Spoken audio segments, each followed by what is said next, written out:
Aujourd'hui, on vous parle d'un sujet qu'on aborde systématiquement quand on fait des projets avec nos clients. C'est la gestion des images. 3 points sur lesquels vous devez être hyper vigilant quand vous ajoutez des images à votre site. D'abord, des photos trop lourdes. N'ajoutez jamais dans votre site internet une photo qui n'a pas été redimensionnée. Les photos, souvent, elles sont très lourdes et elles peuvent faire un effet un peu Minitel sur les pages quand elles n'ont pas été redimensionnées, c'est-à-dire qu'elles mettent du temps à s'afficher.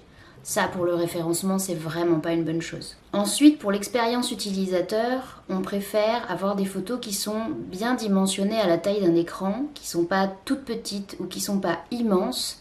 Ça donne quand même une impression plus fluide quand les gens visitent votre site. C'est toujours mieux pour une photo qu'elle soit originale, qu'elle ait été prise par vous ou qu'elle vous représente, plutôt qu'une photo libre de droit. N'oubliez jamais en tout cas, une photo ne doit jamais être floue. Vous verrez en légende quelques petits conseils pour redimensionner les photos. Par exemple, ayez toujours la même dimension pour vos photos produits.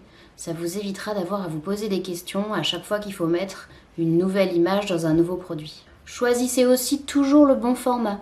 Oubliez les formats .png qui sont souvent trop lourds. Privilégiez les .jpeg ou les nouveaux formats web qui vont permettre à la photo d'être beaucoup plus légère et de s'afficher toujours aussi nette. Testez systématiquement l'affichage de vos photos sur votre ordinateur et sur votre mobile, car elles ne s'afficheront peut-être pas toujours de la même façon. N'oubliez pas enfin de toujours renommer les photos que vous ajoutez dans votre site internet. Oubliez les numéros, donnez à vos photos un nom qui ressemble à ce qui est affiché dessus.